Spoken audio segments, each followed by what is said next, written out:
Do you think you know everything about World War II? Just wait and see, because today's story will make you reconsider everything. On April 8, 1943, at an altitude of 8,200 meters over the French airspace, despite wearing an Oberlin oxygen mask, Raoul Hermachine couldn't hide his smile as he watched the clumsy, struggling figures fly toward his squadron across the clear sky from the cockpit of his FW-190A5. As a seasoned 26-year-old pilot from Yakosvada, he observed American fighter planes making their first combat appearance in occupied Europe.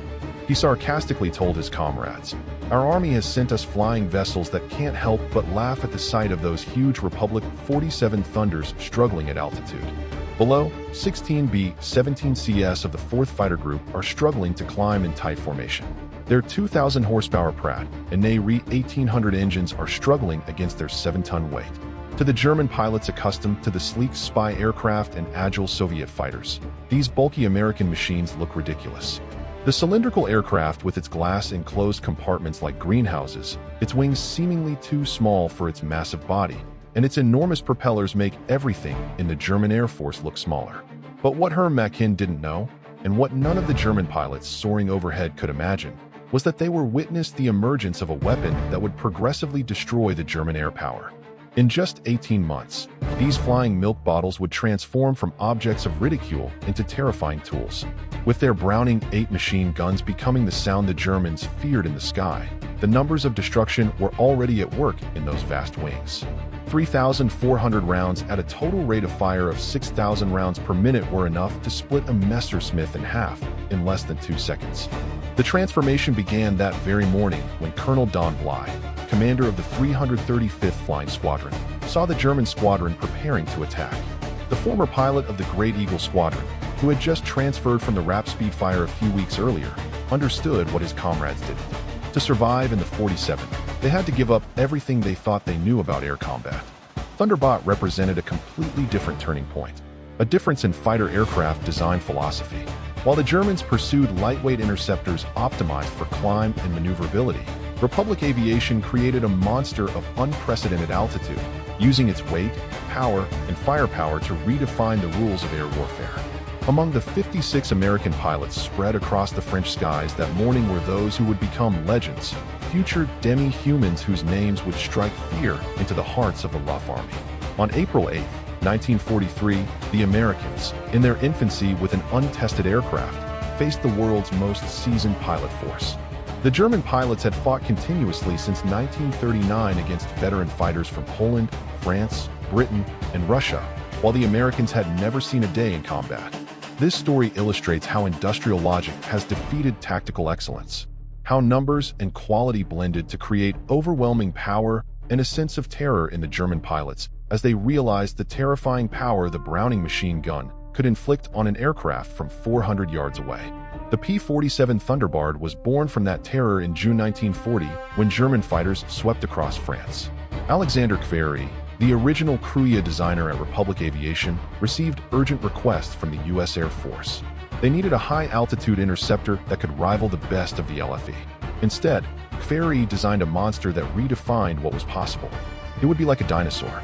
Kvery admitted his design team's shortcomings, but it would be a beautifully shaped dinosaur. The original XP-47B first flew on May 6, 1941, shocking all who saw it. Weighing only 9.90 pound by pound, this aircraft weighed 65% more than its predecessor, the Pi-3 Lancer. A massive turbocharger system with complex ducts running through the rear fuselage gave it an almost pregnant-like shape. Test pilots approaching the aircraft for the first time all asked the same question: can this really fly? Not only could it fly, it flew with superior performance at high altitudes. The PR Brat and Ney are two 1800 engines with 18 cylinders produced 2,000 horsepower, capable of maintaining maximum power at 27,000 feet, where German pilots could barely breathe. The exhaust gas-powered turbocharger system provided the aircraft with performance comparable to that at sea level, even in the stratosphere, where the air is too thin for conventional compressors. Major Hubert Hubica, commander of the 56th Pilot Group at Bridgeport, Connecticut, was initially a fan of the aircraft. During the training period, from September 1942 to January 1943, his unit lost 18 pilots and 41 aircraft in training accidents. The 47 claimed the lives of more American pilots than the number of Germans killed in the first months of the war. It malfunctioned on landing, flipped upside down on takeoff, and sped so fast that pilots realized it had a problem with air compression, making their steering response sudden and unresponsive as shock waves formed on the wings. However, those who mastered this aircraft discovered its magic. Lieutenant Robert Johnson, a farm boy from Oklahoma, who went on to become one of America's finest pilots with 27 victories, described his first flight as a race with a locomotive. The power was unbelievable. You didn't steer it, you simply aimed. The first encounters were in April and May. The year 1943 confirmed all German preconceptions. The P-47 couldn't dodge as well as the Followed 190, couldn't climb as high as the messy 109, and couldn't match its maneuverability at medium altitudes. Luft's pilots quickly developed tactics to exploit these weaknesses, attacking from below, where the Thunder struggled, and forcing duels where agility was more important than firepower. Man is Pips Priller, commander of the Yakushvata 26, reported on his first encounter to his superiors. He criticized the new American fighter as mere prey. It flew like a truck, spun like a freight train, and climbed like a pregnant cow. Our pilots called them Indianas, fat targets pretending to be warriors. The statistics seemed to further bolster German confidence. In the first month of operation, the groups of aircraft American fighter planes lost 14 Thunderbolt, but only confirmed 3 German downed aircraft. Royal Air Force observers from Speedfire squadrons subtly suggested the Americans might reconsider their options. British pilots joked that the best maneuver for a P-47 was to unbuckle its seatbelt and run around in the spacious cockpit. But something strange happened in the initial encounters that German intelligence failed to notice. The downed P-47s suffered unimaginable damage before crashing. One returned from a May 4th mission with 21 machine gun bullet holes and over 100 machine gun fire holes, damage that would have certainly destroyed a mess or Speedfire. The large, uncooled radio engines proved vulnerable to impacts that a liquid-cooled aircraft could not survive. Even more importantly, the planes the P-47 had a chance to fire. The result was truly catastrophic. The B-class weapon system created a zone of destruction unlike anything the German pilots had ever experienced. Unlike the cannons of early fighter planes or cannons with limited ammunition, the American aircraft could maintain continuous fire for over 30 seconds, an incredibly long period in air combat. The event that began to change German perceptions took place on June 26, 1943, over Lazaro, France. It involved Lieutenant Robert S. Johnson of the 61st Squadron in an encounter that would become legendary on both sides. Johnson's 408 plane P-47 Squadron was returning from an escort mission when it was unexpectedly attacked by 16 Fallwolf 190s from 2 squadrons of the 26th, led by man Wilhelm Ferdinand Galland, brother of the famous Adolf Galland. The Germans launched a counterattack. Don't fly in their direction, don't climb when flying low, but utilize your weight, power, and weaponry. Weight, the sheer weight of the P-47, initially considered a disadvantage, became a weapon in an unstoppable swoop. From 30,000 feet, a P-47 could reach speeds of 550 miles per gallon, faster than any German fighter, even in a vertical dive. This speed could translate into altitude for a powerful climb that left pursuing aircraft powerless to stay behind. Lieutenant Bart Maharin, who would become one of the first American in Europe, developed a tactic called boom and zoom.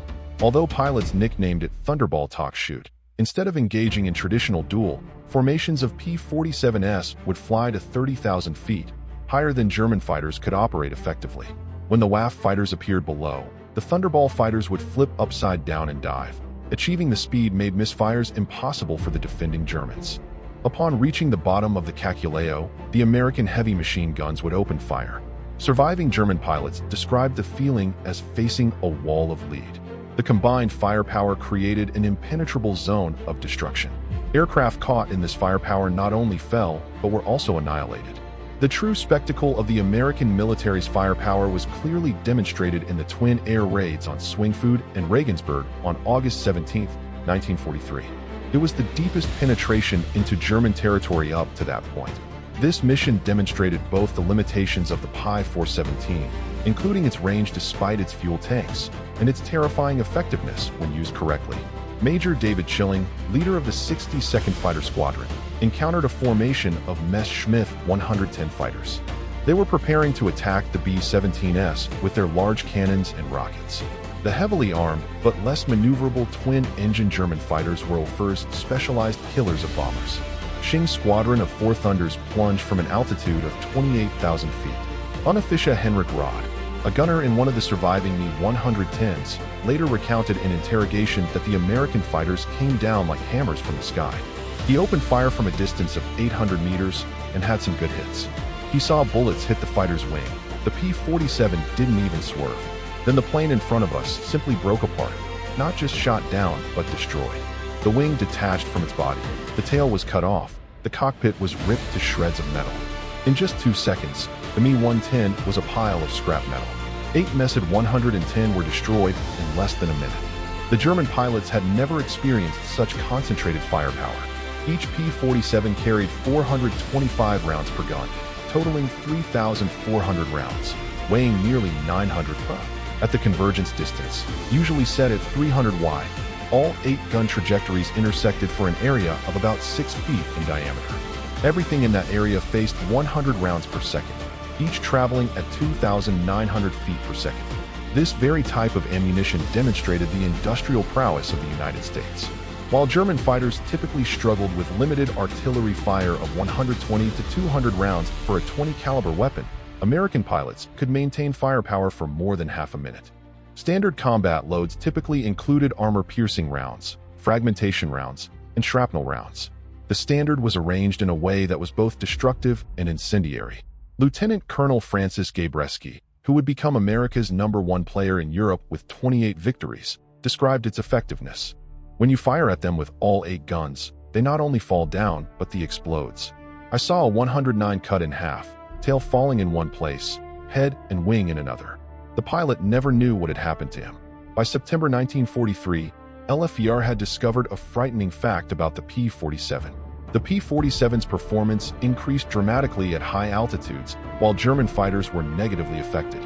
The P-47's WASC supercharger maintained optimal power up to 30,000 foot, while German aircraft using single or double superchargers showed a marked decrease in performance above 25,000 feet. On October 8, 1943, pilot Hans Philipp, one of Germany's finest pilots with 206 victories, paid a heavy price for this reality. While leading the Jagd Schadine squadron in an attack on AB-17 formation at 28,000 feet per brand, Philipp found his forward 190 sluggish and unresponsive in the thin air. The powerful BMW 801 engine, strong at medium altitude, was now lacking sufficient oxygen at nearly 6 miles above the ground. As the P-47S of the 56th Air Force descended from 32,000 feet, the German fighters became easy targets. Robert Johnson, a veteran fighter on his way to becoming a great fighter, spotted Philipp's distinctive fair wolf with its intricate nose ornamentation. Johnson's combat report was detailed. He fired from a distance of 300 yards, 30 layers. He observed bullets hitting along the fuselage of the aircraft. The enemy plane exploded, no escape parachute visible. Philipp's death was a huge shock at the time, as he was one of the most brilliant pilots, having survived over 500 combat missions on both the Eastern and Western fronts. If he couldn't survive such a close-range attack, what chance would an average pilot have? The German High Command ordered an immediate investigation into the capabilities of the P-47. The report sent to Rear Marshal Herming in November 1943 gave much thought. The Thunderbolt's flight path exceeded 42,000 feet, higher than any German fighter could achieve. Its dive speed nearly reached the speed of sound. In terms of design, it was equipped with 3.8-inch armor behind the pilot's seat, a 1.2-inch bulletproof windshield, and protective plates around the engine. In particular, its robust structure allowed it to absorb damage that would have destroyed 3 conventional fighter planes and still return home. In May 1944, a new version of the P-47 began arriving in Britain, marking a transformation from a joke into a nightmare. The P-47 12 belt was equipped with hydraulic propellers. Standard Hamilton-style blades with 13 feet wide wings allowed the aircraft to climb much faster. While the earlier Thunders could only climb 2,200 foot-minute at sea level, the new propeller versions could reach 3,000 foot-minute, matching or exceeding German aircraft at most altitudes. The large propellers also improved acceleration, allowing the P-47 to accelerate more quickly at high altitudes.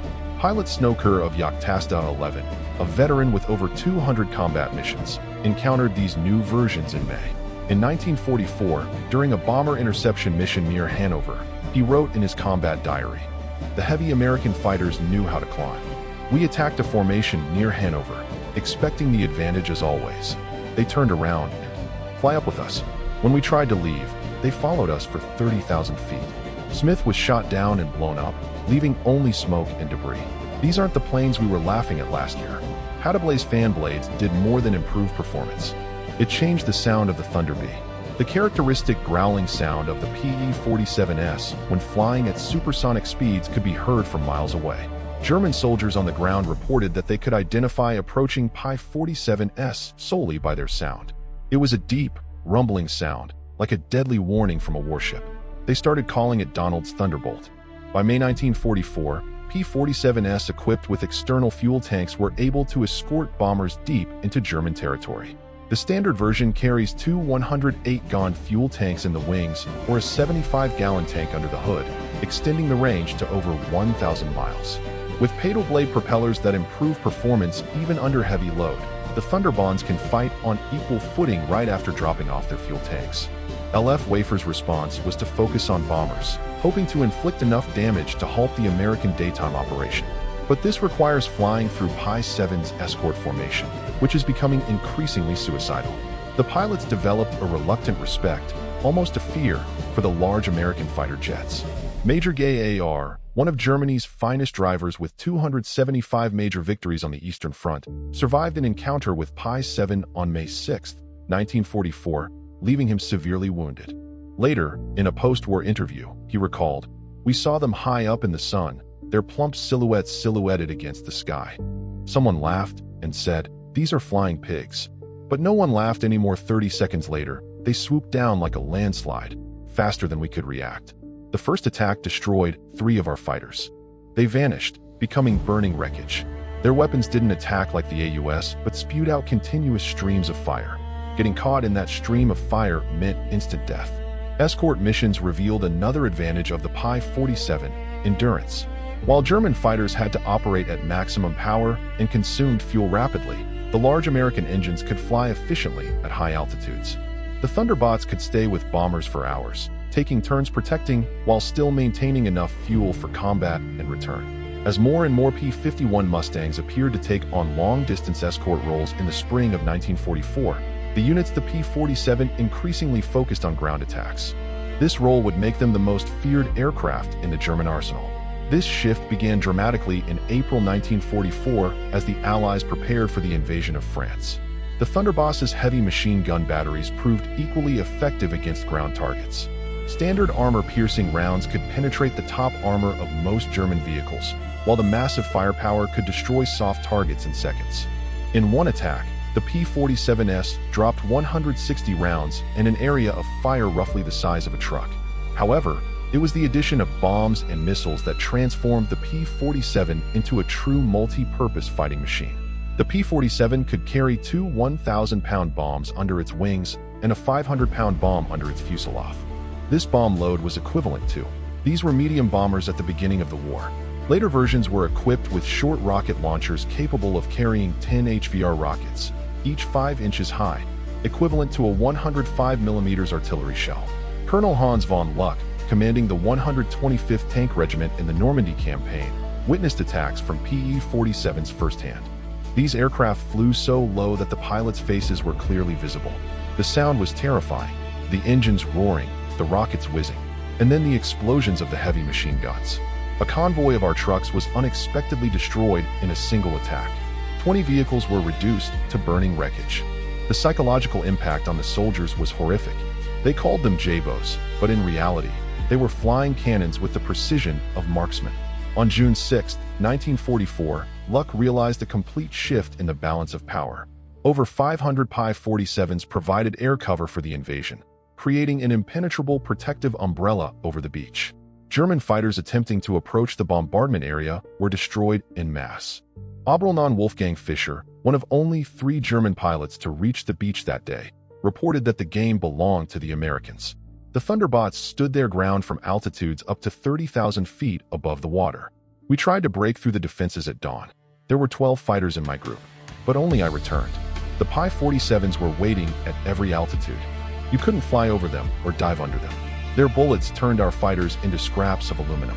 For weeks after this, the P-47s relentlessly destroyed German daytime operations. The statistics were truly astonishing. In June alone, the Thunderbolt Air Force, the 9th Division destroyed 651 locomotives, 3,847 trucks, 512 tanks and armored vehicles, and 4 55 horse-drawn carriages. The WM was forced to move only at night, reducing its ability to respond to Allied advances. The Germans tried everything to counter the threat from the P-47. They reinforced their armor, deployed more anti-aircraft guns, and developed new camouflage techniques. But all was ineffective. The combination of speed, armor, and firepower of the P-47 made them almost unstoppable. Even the fearsome 88mm anti-aircraft gun struggled to keep up with the maneuverable, low-altitude fighters. While wreaking havoc in Europe, the P-47 also proved its worth on the Pacific battlefield. The 348th Fighter Group operating from New Guinea realized that the characteristics of the Thunder were perfectly suited to vast distances and conditions. The harsh realities of the Pacific War. Colonel Neil Kirby, commander of the 348th Group, developed tactics suited to the region.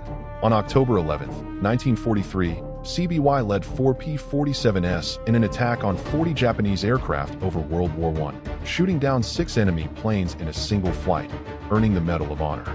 Japanese pilots accustomed to fighting with agile but fragile American aircraft were unprepared for the combination of firepower and durability of the P-47. Japanese pilot Saburo Sakai, who encountered the P-47 over New Guinea, wrote, "We called them beasts. Our 20mm gun can destroy a Pi-40 with a few seemingly ineffective bullets. I fired dozens of shots at a Thunderbolt, but it kept flying away. Their counterattack was terrifying. Heavy bursts of bullets tear through the plane." The PE-47N variant was developed specifically for the Pacific region, boasting a large fuel capacity with 93 gallons of fuel in each wing, extending its range to up to 2.35 miles. This variant, which would escort B-29 aircraft to Japan, showed that the short-range fighter of 1943 had evolved into a true long-range weapon. Perhaps the clearest evidence of the P-47's evolution is its encounters with German jets. The Messerschmitt M262 has a top speed of 540 miles per hour. They should now be an untouchable opponent for jet-powered fighter jets. However, the Thunderbolt pilots discovered they could catch up with the jets in 2 situations. When they take off or land, that's when the jet is most vulnerable and in high speed plunges from altitude. On October 27, 1944, Lieutenant Colonel John Smia of the 352nd Combat Group became one of the first pilots to shoot down a Me-262 with a Pi-47. As it plunged from an altitude of 28,000 feet, Mir's Thunderbolt reached speeds of nearly 500 miles per hour, now fast enough to catch up with the jet while flying sideways. The jet pilot, confident in his speed advantage, didn't see the P-47 descending until Mia opened fire from a distance of 400 yards. May's combat report stated that the enemy aircraft was shattered under fire, large pieces including both engines detached from the fuselage, the pilot unable to escape.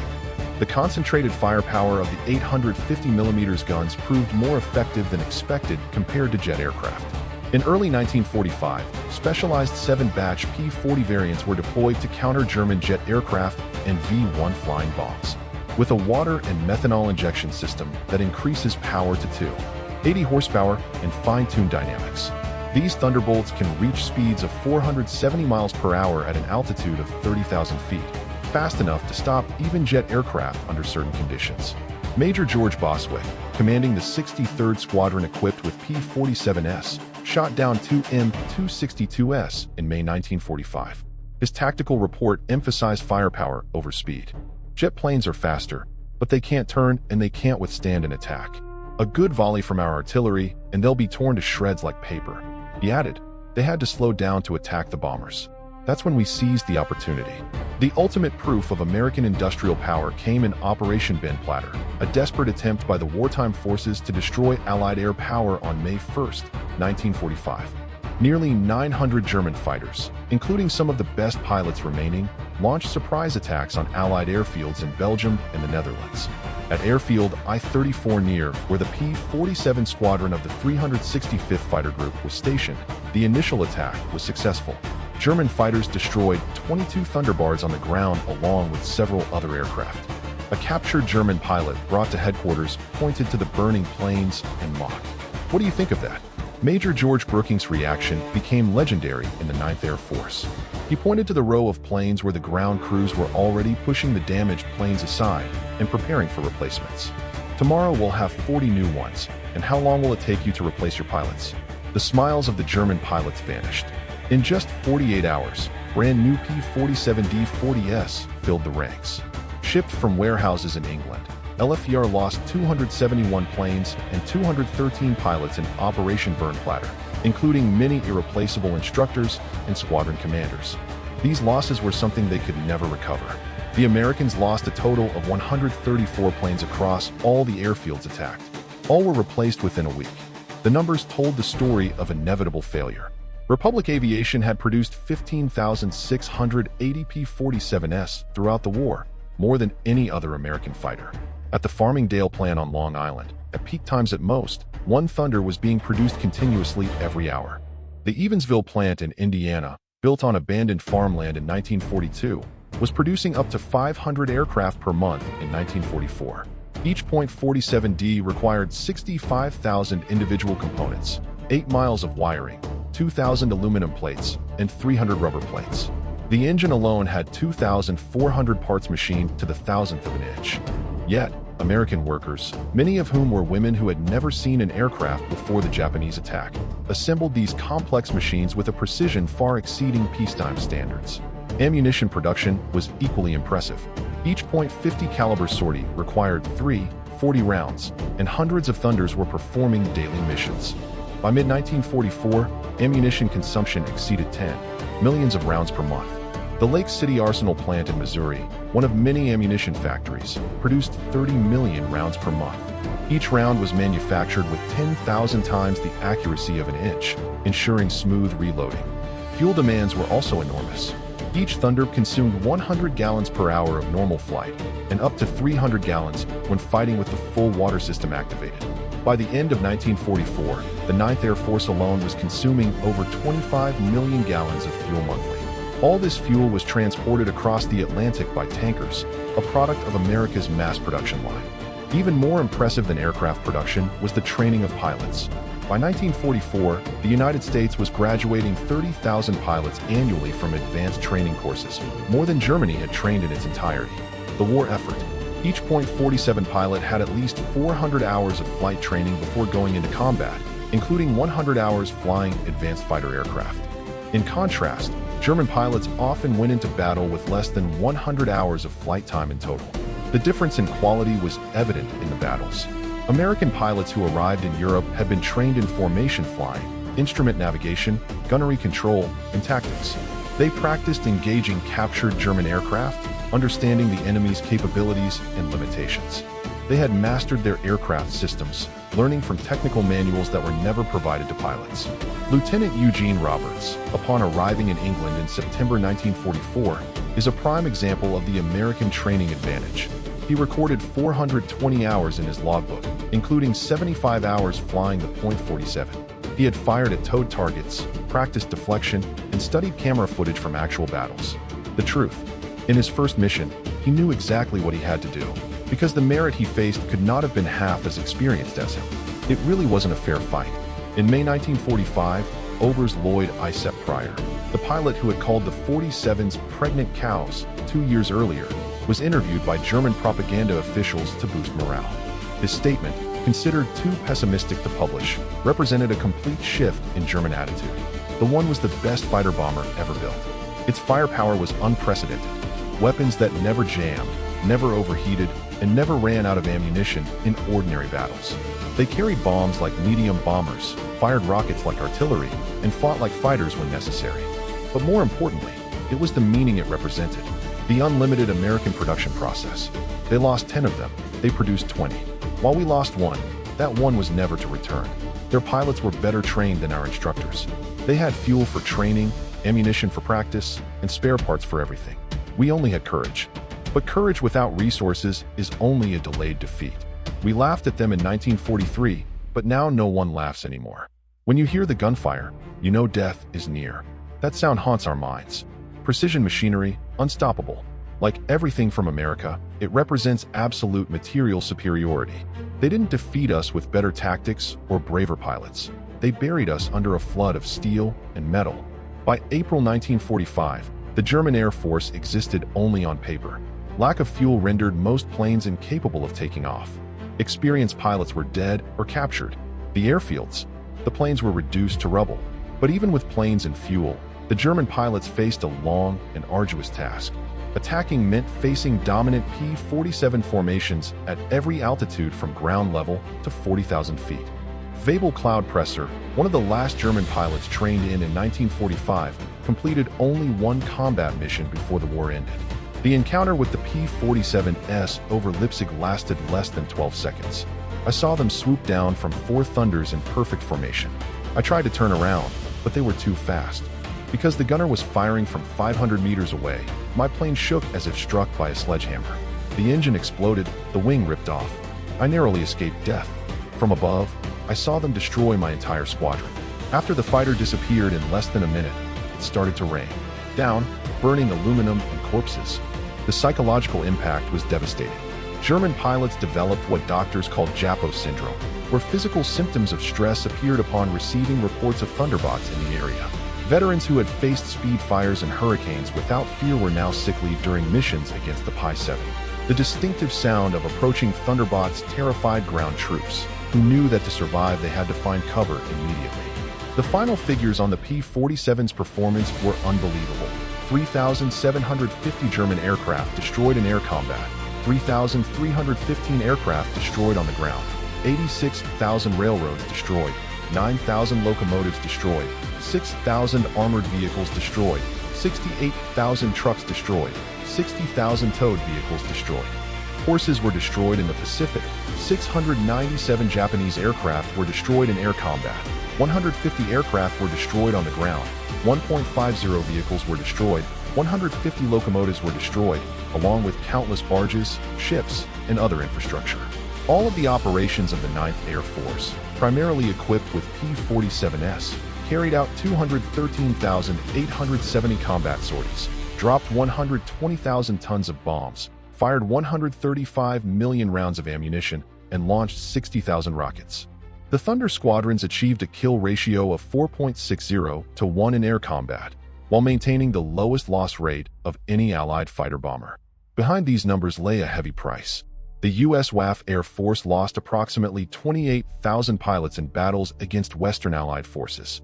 Many of them became victims of concentrated fire from American heavy machine guns.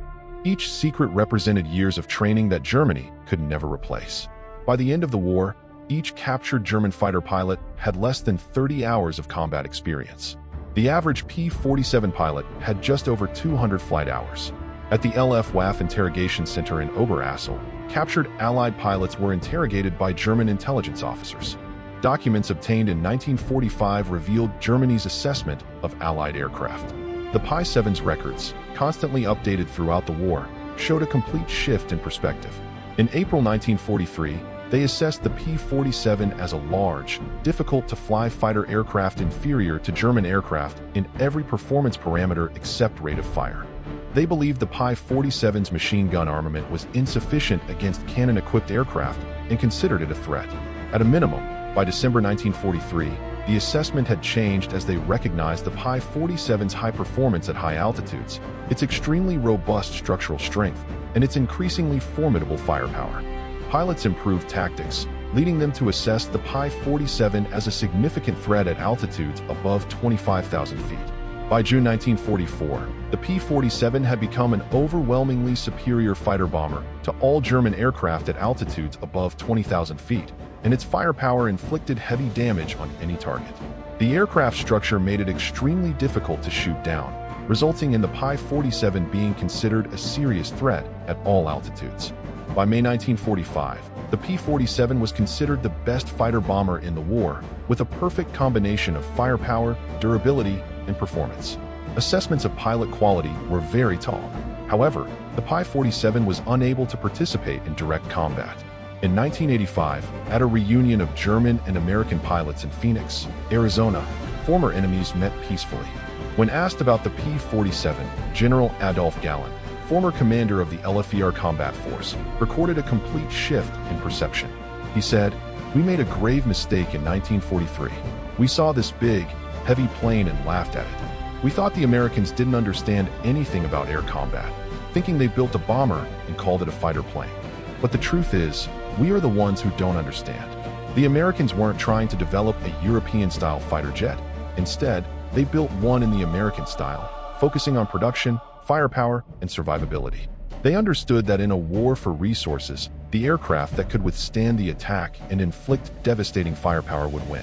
They were right. When I first flew a P-47 captured after the war, I understood everything. Its power is astonishing. It soared as if being pulled in the opposite direction. The driving was comfortable, the visibility was excellent, and the controls were very precise. This is an armored pilot's plane. But what impressed me most was realizing that the U.S. had built over 15,000 of these sophisticated aircraft while facing a war on two oceans. Each one required a more complex engine than anything Germany produced. But they can produce even simple fighter jets faster than we can. That's when I realized we didn't stand a chance. We called those guns Roosevelt pianos because of the sound they made. Once you've heard that sound, you'll never forget it. Many of my friends heard it for the last time. Pi-47 not only defeated Luftwaffe but also destroyed it. The Pi-47's design clearly reflects the American industrial philosophy. Brutal engineering combined with unlimited resources. Each of its components was designed to be overpowered, overloaded, and exceed requirements. The wing arms can withstand loads of up to 40,000 p, 3 times the aircraft's payload weight. The motor frame can withstand a force of 12, the control wires are doubled, and it has an automatic backup system. The simple ammunition feeding system is also a feat of engineering. 8 separate magazines, each containing 425 rounds, are powered by electric motors to prevent jamming during maneuvering. The guns are heated electrically to prevent freezing at high altitudes. Each gun has its own charging mechanism and can be synchronized independently. The bullet convergence can be adjusted from 150 to 400 yards, allowing the pilot to optimize the engagement distance to their preference. Even after the war, some German veterans maintained that Pi-47 won because of its numbers, not its quality. It is argued that German fighter planes had superior technical performance but were outnumbered. However, combat records tell a different story. In battles where an equal number of PER-47s always prevailed, heavy machine guns, often considered inferior to artillery, actually proved highly effective in combat. Analysis of images from the camera mounted on the gun revealed that while artillery shells had greater destructive power per shell, they required precise aiming and had a limited ammunition capacity, usually only 120 to 200 rounds. The P-47's weaponry creates a probability cloud of projectiles, ensuring a hit even with inaccurate aiming. At typical engagement range, a double-shot burst would have at least 20 rounds hitting a fighter jet-sized target, enough to cause destruction. American ammunition is also of superior quality. The American .50 caliber armor-piercing round uses a delayed action fuse, ensuring penetration before detonation. The combustion produced a temperature of 3,000 mF, hot enough to cause the aluminum structure to burst into flames. Meanwhile, the German 20mm bullet, although heavier, often exploded on contact with the surface, causing spectacular damage but sometimes only superficial damage. The P-47 Thunderbolt remains the heaviest piston-engined fighter aircraft ever mass-produced. Its empty weight reaches 10 pounds, exceeding the total weight of some twin-engine fighter jets. Its engine produced more power than the entire fleet of bombers from the previous war. Its weaponry provides more firepower than even an infantry regiment. However, it was manufactured thousands of years ago, controlled by teenagers who had just left high school, and maintained in combat conditions by mechanics who had only been apprentices for a few weeks. German public opinion shifted from ridicule to fear in less than 2 years. During that time, the aircraft known as the Flying Milk Bottle became the most terrifying aircraft Luft had ever experienced. Veterans who faced the Soviet Speedfly, Hurricanes, and yet without batting an eye still speak of the Pi-7 in whispers decades after the war. At the United States Air Force Museum in Dayton, Ohio, a restored P-47D stands among other legendary fighter planes. The sign displays technical specifications and combat designations, but the real story is told through a small display case containing used .50 caliber bullets and footage from a gun-mounted camera showing a Focke-Wulf 190 torn apart under fire. Below the box for Chapter 7 is a quote from an unnamed non-commissioned officer taken from a 1945 interrogation report. "We laughed when we first saw it. Those ugly, bulky American fighter planes can't turn, can't climb, can't fight. We stopped laughing when we realized they didn't need to turn or climb. They just need to throw those guns at you, and you'll be gone." The laughter died down along with our teammates. The P-47 Thunder entered the war as a joke and ended it as an instrument of destruction. During that time, 8 synchronized Browning machine guns rewrote the rules of aerial warfare and buried Luftwaffe under a flood of bullets. German pilots laughed at the American police fighter plane in April 1943. By May 1945, there were no German pilots left to laugh at. The thunder rumbled, and the sky belonged to America. Don't forget to leave a like and subscribe so you don't miss any of the stories that time has buried.